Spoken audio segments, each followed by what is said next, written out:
Hello and welcome to Wait, It Gets Better, the improvisational storytelling podcast, where every week we bring our best to you and hope that you enjoy it. I'm, of course, Levi. And I'm Seth. No read today, but we are here to talk about our short stories. It's time for update number 2.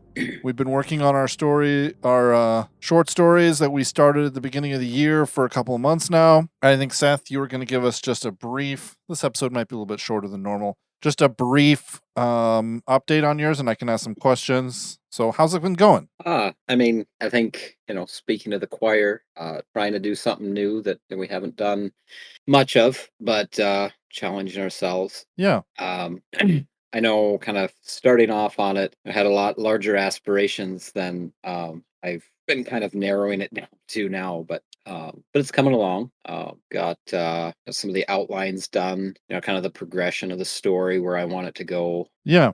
So trying to set the time aside, throughout the week to do that, has been challenging with lots of other stuff going on, but making it happen slowly but surely. Yeah, it's a thing we've done a lot. Like both you and I have done this a lot. I mean, 4 years of podcasts can say that. We've come up with a lot of really good ideas. We've thought about a lot of really cool things. And I, for one, am just really, there are certain aspects of actually pursuing that good idea that I personally was just like not ready for. Yeah, well, it's a lot of stuff like that. I know, especially the last couple of years, different things like this where I've tried to challenge myself, to step out of my comfort zone and, Yeah.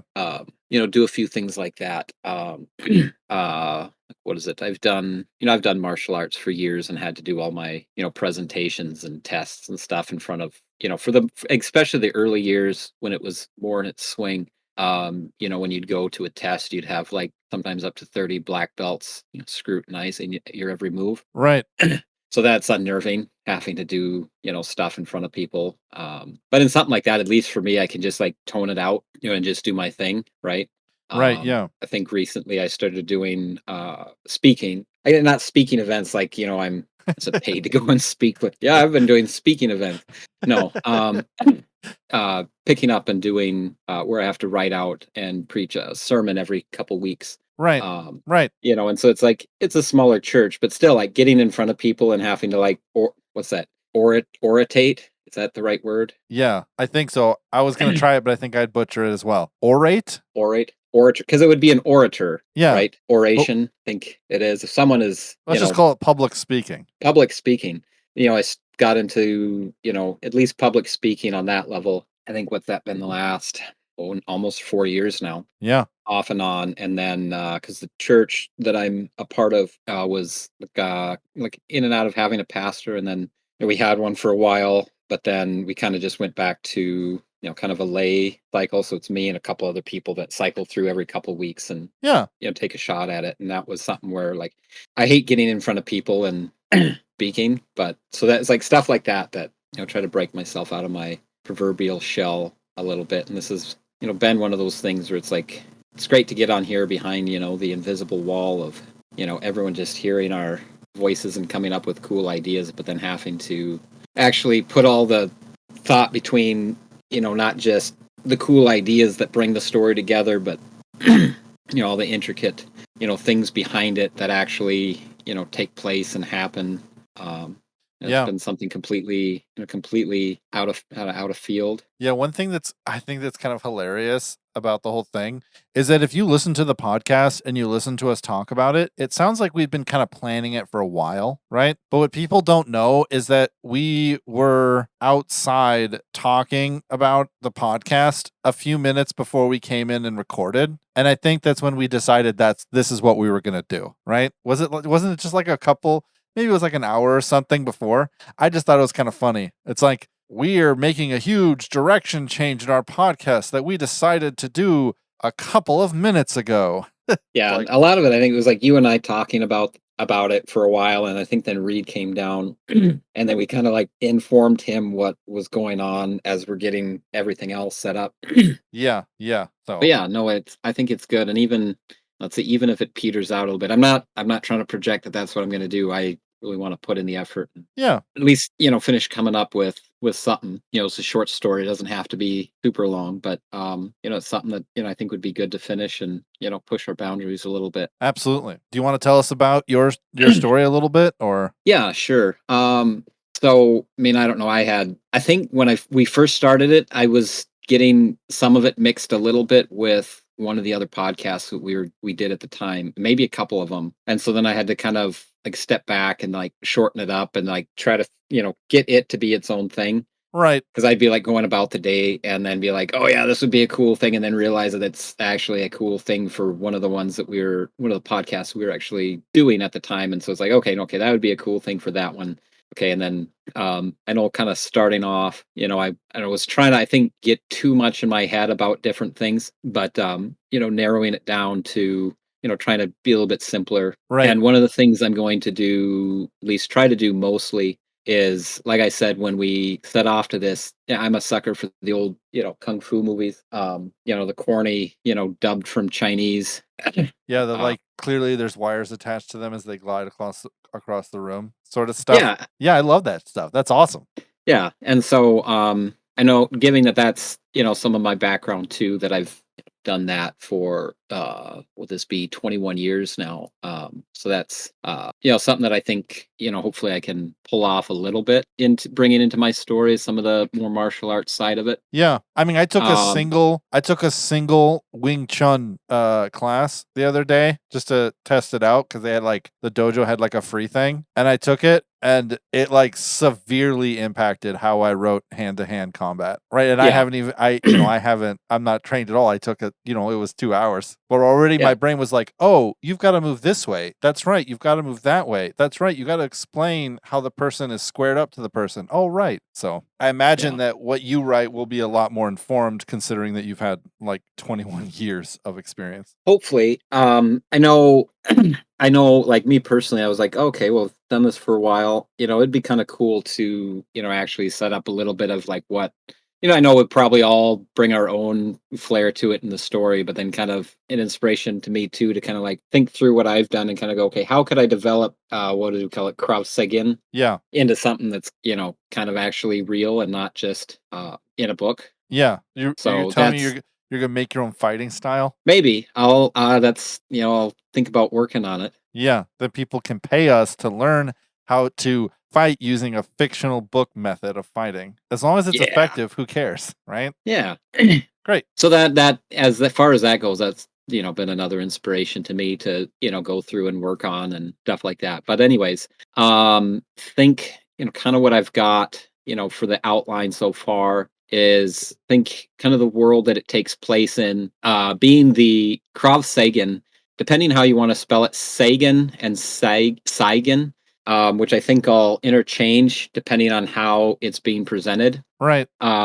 Each of them mean different. Krav means combat. I think that's like Krav Maga is combat something, but Krav is combat. And Sagan would be like I forget which one is which, but one of them like Saigen and Seigan or whatever. Basically, it looks and almost sounds the same. Anyone who's more familiar with, I think the Sagan comes from Japanese origins. So anyone that's a bit more attuned to that can correct me. Send us an email if I'm really botching this. But between those two words, one of them would mean like a recreation or an image of, I think something like that. And the other one means like an oath or a contract. And so in this sense, like when someone comes into like a duel, they would, come together and perform a Krav Sagan, which would be it would be an oath. It'd be like a duel, right? Yeah. So they're bound to this to it and stuff like that. Right. So it's like if anyone's watched like the old kung fu things, right? Someone goes in, they're gonna, fight the old master, and they, try to fight him, and they set up a time to duel, or one master will go and try to challenge another master, right? And so then all their, I say cronies, but their students get together and are like, oh, master, it's like you got to win. You're going to bring dishonor if you lose to the other master that's come into town and is like really beating everybody up, right? And so it'll be a lot of that goes on, where most everything is going to be as far as like resolved. Most things come down to a Krav Sagan, different tournaments. And so I think the world that they're coming into there's a lot of that goes on. Yeah. So there's not, there's been, I don't know, maybe like 100 years where there hasn't been, all out war. Not that there isn't killing or murder or anything like that, but, most of the full scale, like nation on nation kind of fighting has been, subdued for the most part, as most people just, kind of do these different duels. So like in place of like war? Yeah. That makes sense. Like the tuning exams. Yeah, so it's like if there's like kind of a beef about a trade route, the nation will kind of bring forth several champions, and they'll kind of have more of a tournament, and it'll be, as far as that oath, that combat oath, Yeah. right? And so then it's like they enter into that, and now they're bound by that combat oath of the recreation of what combat would be, based on, the, kind of a tournament style, fight out, between, the masters that they, bring to, resolve the conflict. And so that's kind of the world that we live in. I think the one of the main characters, I think we set him up as the hero's sidekick. He comes from kind of an illustrious family. I think in what we had set up, he is kind of traveling into the city. He's in kind of the space of it. Everything is kind of, colored. I don't know how much, because like that's the hard thing, especially when you get into color. Like I really don't want to like step on like any like Lightbringer toes. Right. Yeah, absolutely. You don't want to rip too much off of Brent Weeks' Lightbringer. Right. And so I think I'll tone back on that. Still use color, but color is just more of like the psychological background. And so there's like patented sigils and colors and tones. Yeah. And it's more of like what's used as like power positioning. Makes sense. I think as far as what we had set up for the magic system, some of that, aura reading kind of thing, I think I'll keep that in there for the most part, because I think this character here, he comes from kind of a well-to-do family. And so they kind of, paid for his way through schooling. He's got, kind of a nice position in a firm that is like in the patenting and, creation of, patentable, sigils and colors and tones, right?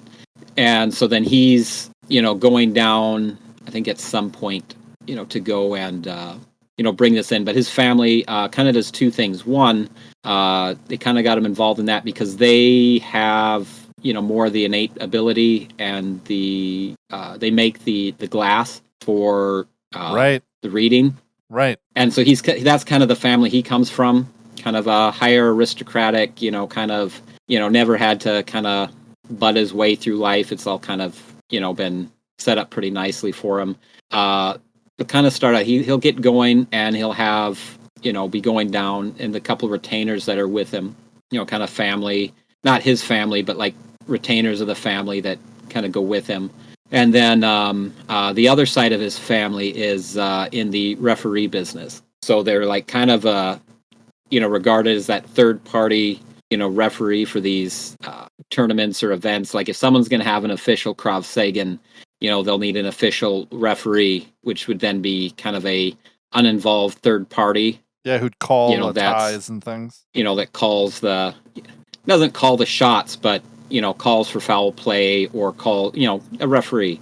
And so they're kind of, I guess kind of almost like circuit judges or something like that, where they'd kind of go, or they'd have like a guild that then you can go, and then, if you're going to have an official fight for anything too important, you have to have a, referee. And so he's going to be going down to the city to stay with his uncle, who's a referee.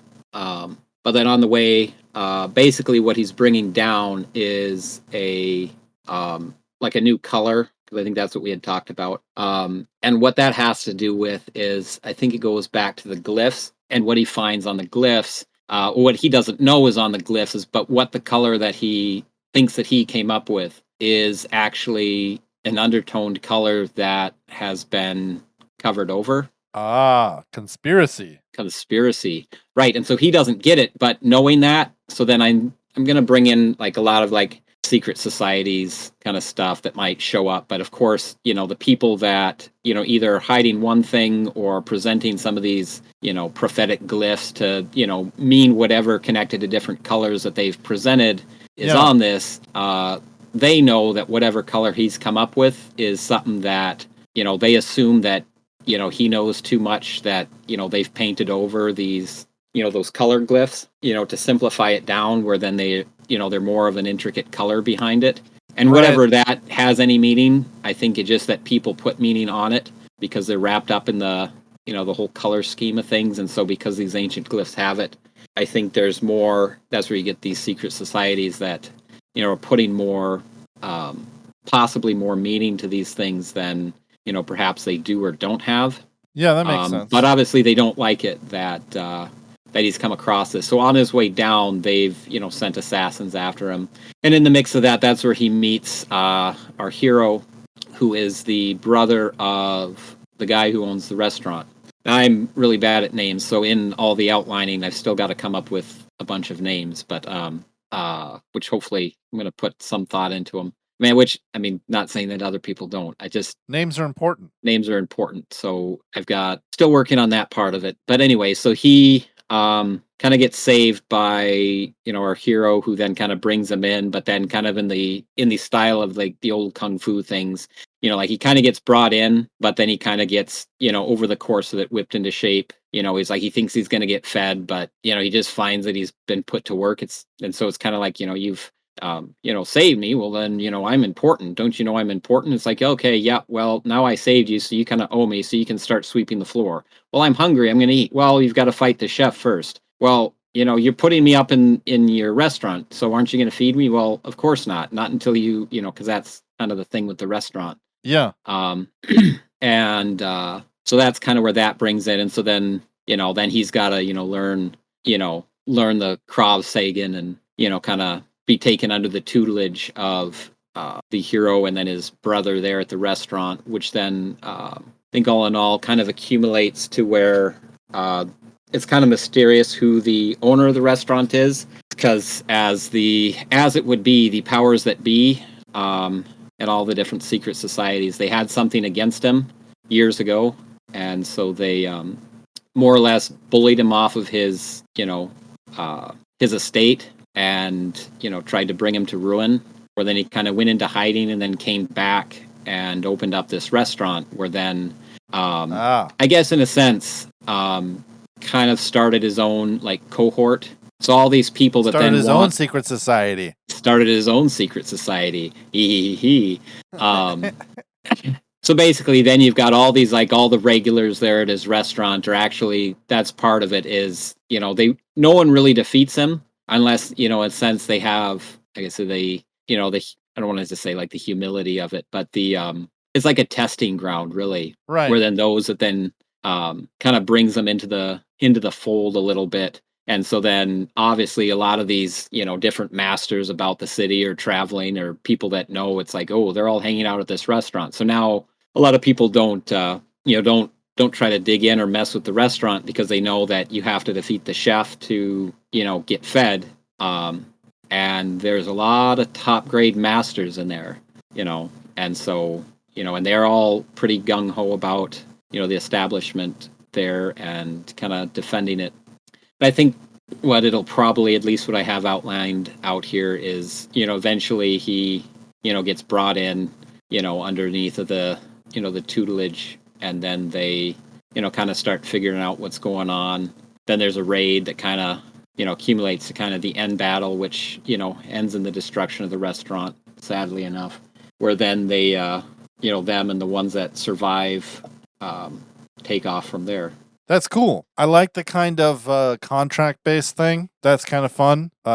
Mine is like super light-based, like based on light. So I like that yours is kind of based a little bit more on color. Whereas the color, it'd be like, in the Krav Sagan. So it's like, they go to fight and it's like, ooh, he took a blue stance. That means he'll have, wide sweeping attacks, right? Okay. Because blue style would be like that. Like, so kind of like in Kung Fu, where you have like tiger and crane and monkey and all that other kind of stuff. So all these different things. So it's like, ooh, he's orange. He took an orange stance, which would mean that he's, let's say, close-fisted. So like strong attack, which would be like red.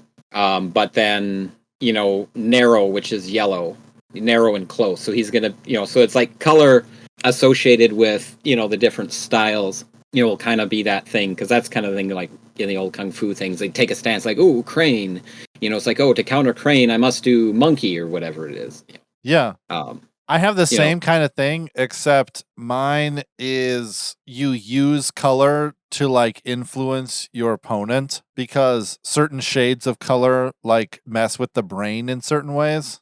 So you'd have like a glove that on one side was red and one side was blue, and you'd be like doing like jazz hands, switching yeah, between the red and the blue, and that would like throw your opponent off because their brain would be influenced by this specific color. So I like how we took one singular idea and passed it into two different ideas. I think it's always so awesome how we can come up with new ideas. Like I honestly believe that if we drew the started from the beginning and drew the same story elements, we'd come up with a separate, totally different story. If we decided to start over at Retro Space Force and draw those story elements again. yeah. Anyways, cool. You are you gonna, as far as names go, are you gonna use anyone that you know? There might be, I can neither confirm nor deny Yeah, you that. don't need to tell me. I'll read it. Do you think we should like record them and release them as like recorded short stories on like Audible or something? I think so. I think we had someone had mentioned that. You probably did. Whether it was on air here or one of the times we were just talking. Yeah, I think Um, it'd be fun. but I think so. I think it'd be good once they're all finished. Have you and me and Reed and Isaac, maybe Hyrith if he wants to. That's something he wants to do. Kind of go through, Reed and Alec too, Yeah, or I don't know, a few of the other people. Some of these people have been involved in the podcast before, or we've been trying to get them involved in it. yeah. Have them read through, kind of maybe put them back through a little bit of an editing process, as we can critique out for each other a little bit. Yeah, my grammar's terrible. So Obviously check the grammar and stuff. I'm definitely gonna need one of those editors. Yeah, My I wife, know. I think my wife will do it, but Yeah, I know. I do, like I was telling you the other day, I do some journaling, but a lot of that comes out just, you had a phrase for it. stream of consciousness. Stream of consciousness Yeah. writing. So it's just kind of a state of fact. And so it's like, sometimes that might be good to just, write out what the ideas are that are on your mind. But that would definitely need like an editing process to go through and grammatically, shape it up to what it needs to be. Yeah. But yeah, no, I mean, if we go through all the hassle of putting them together, I don't see why, you couldn't do an audio version of them and put them out. And charge $1 million. No, I'm just kidding. My thought Oh, would so be cheap. my thought would be is we record them and then we can just like put them up onto YouTube or something, where they'll just be forever. Yeah, so Cool. then in Well, 10 years, someone will come across them and be like, wow, this is super cool. yeah. I wonder whatever happened to these guys. Oh, they got real jobs and retired like 15 years ago. Oh, Yeah, I know, right? Well, something that I just found out recently, which has given me a lot of hope for story writing and being a creator, being someone who makes things, is that J.R.R. Tolkien didn't write The Lord of the Rings until he was 46 years old. So I got a couple more years before I really need to start worrying about it. yeah, a few years. I mean, he was I think if he was probably coming up with it before then. I think same thing with I think the lady that did Harry Potter. Oh yeah, I Rolling. think there's like a whole sob story behind like her go at it and then Oh. finally kind of making it. I think she was almost 40 or something when it came out, or definitely much later in life. Yeah, when she became the most like she made the most money, I think, as an author who is still alive. More people have probably read Lord of the Rings, but it wasn't, Tolkien's been dead for a couple of years now. But Just a couple. yeah, 15. No, I don't know when he died. I think one of his sons, Christopher, just passed away. Yeah, I think you're right. And I found it was at Which one is of sad the. because Christopher was the one who composed the 1973. He died in 1973. Christopher was the one who gathered up the Silmarillion from his father's notes. So Yeah, I know. I haven't read it. I'm curious to go read it, but it's like one of those things, and he even talks about it on the back when I glance at that. Simon Token. I think it's J.R. Tolkien's grandson, or maybe it's something like that, where he dabbled into like a writing career, and then I think he talked about it on the back. It's hard to come up and actually write and be appreciated for what you've done when you're standing in the the footsteps of your grandfather, great grandfather that everybody knows and loves. And it's like, oh, okay. But Yeah, I can. forget which genre it's in. But anyways, it's Simon Token. Whether or not that's any good, I would hope it's good. But Yeah, I thought that was I kind mean, of I've funny. heard of a couple of people. I know that like Stephen King's son has written books with his dad, and then who else was the other one? Frank Herbert's son also is currently still writing Dune books. I wish he'd stop though, but I'm not the one in charge of him. So Let a good thing rest. yeah, that's kind of that's kind of where I'm at on the more recent Dune books. But Yeah, because I got all excited because I got a bunch of Dune books from the one book sale I was at, and then I found out that all the ones that I have here aren't the original Dune ones; they're the extra ones that were written by his kid. yeah. But still cool. But yeah, Yeah. All right, ladies and gentlemen, thank you so much for joining us for this not storytelling, but update and little conversation. We will see you guys next week for a brand new story element. I mean, brand new story. We just drew story elements last week. So we will see you then. If you have any questions or comments about, our process, how it works, what we do, what sort of what sort of ice cream we like, you can reach us at waititgetsbettercast@gmail.com, or you can at us on Twitter at @getsbettercast. If you didn't like this episode or you didn't like any of our other episodes, I don't know why you're still listening, but I would say just wait. It gets better.